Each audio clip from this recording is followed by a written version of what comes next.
Greetings YouTube. I received a request to review the game Legends, and since it falls under the category of the OGL, it's the kind of thing that's going to naturally interest me anyway, so I thought, what the heck, I'll give it a read when I can. And I was recently able to finish reading it, and I thought I'd do an overview today. Now, I haven't played this, but it is based on the Open Gaming License, so I am familiar with this mechanic rather significantly. So I think I can make some cogent comments concerning its design and what the purpose of these creators of this game have been. So it's from Rule of Cool Gaming, which is, somewhat clever title. Now, when I was reading this, I shared the link to the site with a friend of mine who is also a fan of the OGL, and he's been doing some tinkering with the OGL of his own, so I thought, okay, I'll throw this his way, maybe he'll find use of it. And he noticed something that I had not originally noticed upon beginning the text, because I was halfway through reading this when I shared the link with him. They have the Open Gaming License version 1.0a is the first thing in the book, which is fine. They wanted to put it right up in front where everybody could see it. And following this following the license, the first line, essentially, of their own in this game is, "This sentence and all following text is the property of Rule of Cool Gaming." Now, Rule of Cool Gaming could not have created this and had the link to the D20 community without the Open Gaming License. It infuriated my friend that the first thing they did upon completing their text was to take this wonderful set of open rules and close it up and claim it as their own. And I can understand his annoyance, because closing it does seem a little disingenuous, as in you were given this great gift and that you were not willing to share it in the same way it was shared with you, and it helped you create this thing. So yes, my buddy had a very good point, and I kind of agree with that point. Take it for what you will. Maybe it doesn't bother you. Maybe you don't care, and you're entitled to. Alright, so now we're going to get on to the meat of the book. I'm looking at the table of contents at the moment. The first thing out of the gate is the introduction to role-playing games, of course. And then it goes to, Legends take on role-playing, gameplay basics, the abilities, secondary statistics, and such. But it says Legends take on role-playing. This is one of the few texts I've ever read where the authors are speaking directly to the reader, not just to gamers in general, but they're talking to the person that's holding the book in their hand and saying, this is the design ideas that we had when we wanted to create this game. And I actually found that somewhat refreshing. So Legends is essentially taking the OGL as this Lego block of rules, and they completely separated those Lego blocks, utterly deconstructing the game, and then reconstructing the game in a new configuration, which is presented in this document. Now, it is a strange duck, in my opinion, because there are times when they have deconstructed it in a way that makes it so loose and open that it will it will brighten the hearts of anyone who's in the old school revival kind of concept. They love the retro clones. They love those open concepts that don't have a lot of things cluttering up your life. And this text is only 180 pages long anyway, so it's very loose in that regard. And then there are other parts of the game that read a lot like Pathfinder, and in fact I would say go further than Pathfinder down a path of complexity, because a lot of the terms and the way they write them are much different than I have seen in other OGL D20 style products. It really seemed alien to when I read them. It just seemed I'm like, I had to keep stopping and like reading a paragraph like 3 or 4 times before I understood in detail what they were discussing. Now there are certain things that they have done here. For example, they're using time units like encounter, scene. They still use rounds. So you have to really like those kind of loose encounter concepts or scene concepts. I'm not a big fan of them. I have never hidden this fact. I prefer more precise units of time. I find that loose encounter or scene kind of thing is too loose. It blurs from one thing and the other, and it leads to inaccuracies. It leads to confusion. But that's me. I know that there are lots of people out there who like them. So if you like them, here you go. And we have like things like the Quick Start Guide, which is very quick, very short. Advanced character generation, creating character above first level, leveling up, higher level characters, and level progression. I would have loved a step-by-step character development in this area that said, you know, like Bob's going to create a monk, and this is how he's going to do it.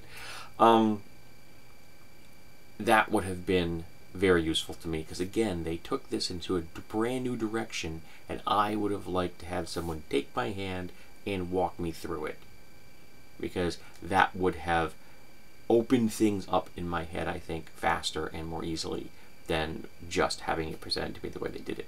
Now, they have made some major changes. There's no alignments. Hey, look at Mandarin's here. They have decided that there are combat offensive modifiers and combat defensive modifiers, and they are spelling them combat with a K, which makes them different than the terms that are very similar to Pathfinder. The interesting thing is that strength is not always your melee bonus to hit, and dexterity is not always your defense. Some of the classes are open up. You can choose. You want strength. You want dexterity to be your combat modifier, your offensive. You want intelligence or wisdom or charisma to be your combat defense modifier. And some of the classes have them directly tied. For example, the paladin is a tank, so it's like the con is its defense. So this means that you can have different classes with different combat defenses and offenses based off of different characteristics, statistics. I like this. I thought that was quite clever. I'd never really used it myself. There have been inklings of it in the past. There are certain feat chains and things that let you switch which stats are being used to modify rolls, like for example, weapons finesse. So this takes this right to the core of the class, actually even before the core of the class, and I really liked how they did that. One of the things in here is that 7 is a magic number in Legends. All the class abilities are based on numbers of 7. So for example, you could have every characteristic track has 7 steps, and every character class has 3 tracks. You have a fast track, which is the core of the class, which you can't change. If you don't want to play that core class, you just play a different class. And then it has a medium track and a slow track. What you do is that each of these tracks give you an ability staggered, but taken as a whole, you get 1 ability per level, very similar to Pathfinder. And the fast track, the main track you have, for example, rogues have Esoterica Radica, which is an awesome term. Esoterica Radica is an awesome term. I applaud them. And those are the kind of classic core rogue abilities. And they level up, I think it's every other or every 3rd level, something like that. And then you have a medium track which levels up less often, and a slow track which levels up at least frequently. But again, taken all together, you have an ability every single level, so there's no dead levels, which is nice. This also opens things up for multi-classing. Say, for example, you're playing a rogue, and you don't like the medium tracks that are available in the rogue class. Cool. Chuck it. Pull in a medium track from another class. Or take your medium track and push it down to your slow track and put a medium track from another class in there. So while there are no prestige classes in here, you don't need them because the flexibility here is profound, and I actually think you might even encounter option paralysis in some ways. We have races, and again, this is a section where it's so loose and open there's almost nothing there. It's almost just description. There are almost no rules for this, which is going to make a lot of people happy. And I'm a guy that likes crunchy bits, so I was like, yeah, okay, that's all right. But I like crunchier things than the way these races are described. That's just me. And we get into classes. You have Barbarian, Monk, Paladin, Ranger, Rogue, Sage, Shaman, and Tactician. The Barbarian is just what it sounds like, the classic big smashy fighter. We have the Monk, which is the unarmed fighter, and they have this. This has some wonderful wushu anime manga style feel in this. This whole game does. All of the color text looks like it came out of an anime film, flat out. This whole game has that vibe.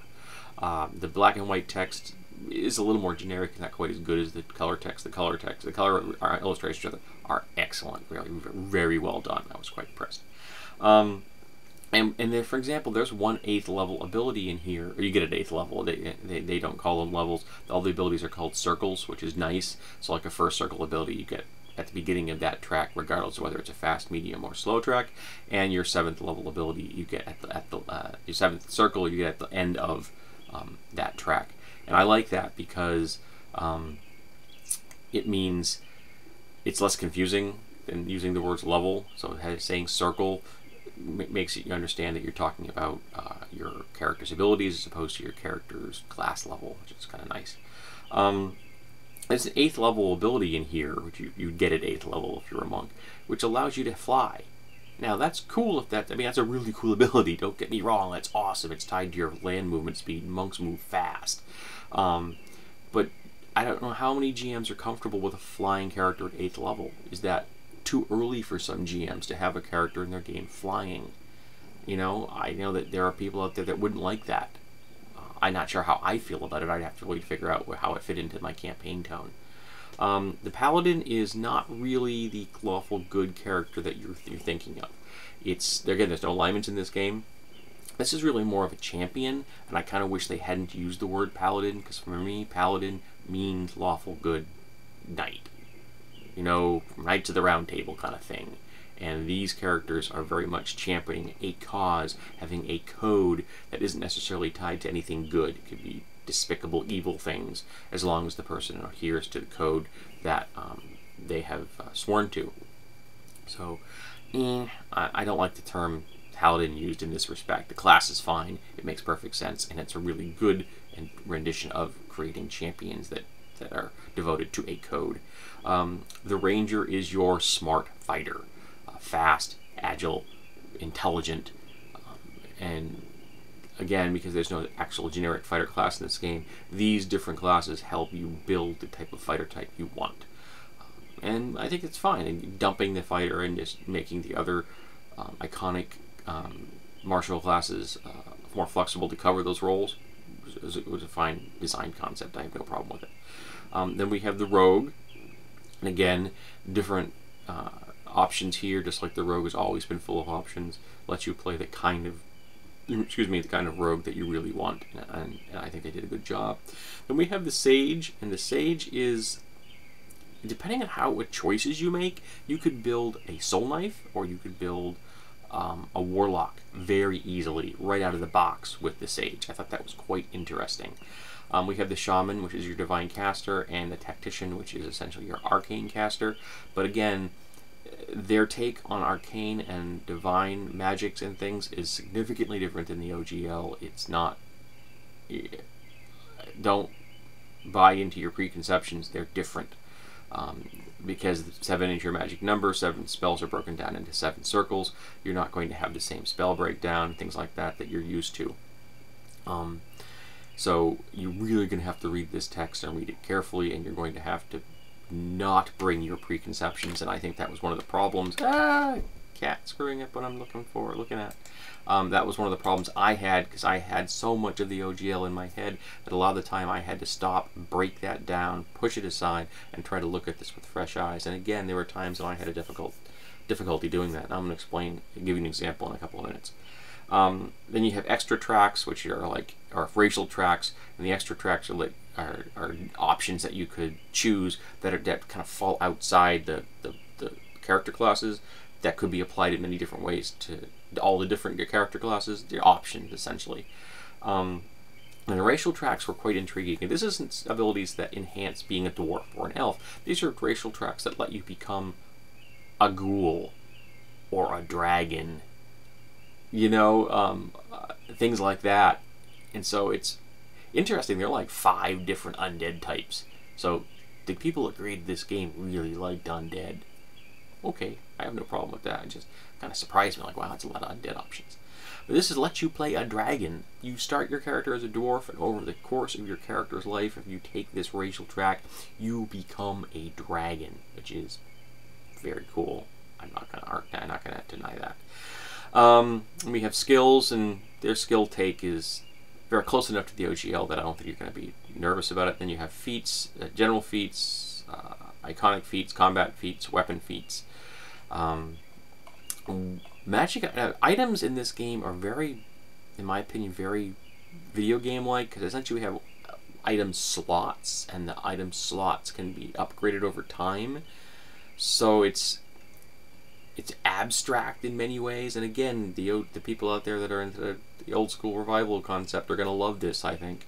Then we have combat rules, which are close enough that you're not going to be completely terrified by them, to the OGL. GM tools, non-combat encounters, magic and spell casting. It's different because, again, they have 7 circles, not 9 levels of spells. And again, kudos for using circles and not levels. And how to adapt the open game OGL content of the rest of the world to Legends, which is useful. Then they talk about the economy, different guilds, mundane items, magic items, item creation, mundane weapons, and consumables. For example, armor is light and heavy. That's it. There are no other breakdowns. There is not a whole wide selection of different types of, so again, they've simplified things a whole lot. Shields give a deflection bonus. So there's a lot here that's very familiar, and there's a lot here that's very much out of the ordinary. And I'm going to give you an example of what I mean by this. Okay, now this is a block of text for a 4th circle ability called Empty Body. You can fade into the clouds when it suits you. As a swift action, you may become bracket ethereal bracket for a total of 2 bracket rounds bracket per level per bracket scene bracket parentheses. You can stop being bracket ethereal bracket as a swift action parentheses. You may go bracket ethereal bracket on a number of different occasions during any single bracket scene bracket, but cannot spend a number of consecutive bracket rounds bracket in an ethereal state higher than your character level. Perfectly and utterly clear, and it's you couldn't explain it in more technical terms if you wanted to, and I found it jarring. My brain reading this like this sounds like something out of a hero book, a hero rules. This sounds like something I'm reading out of a chemistry textbook. It didn't flow as rules inside my head. Their use of very precise, clearly defined terminology can be applauded in one ways, and I found it just broke up the flow of reading for me. It was like, stop, oh, stop, stop. And I found that very frustrating. Now, do I think this is a good product?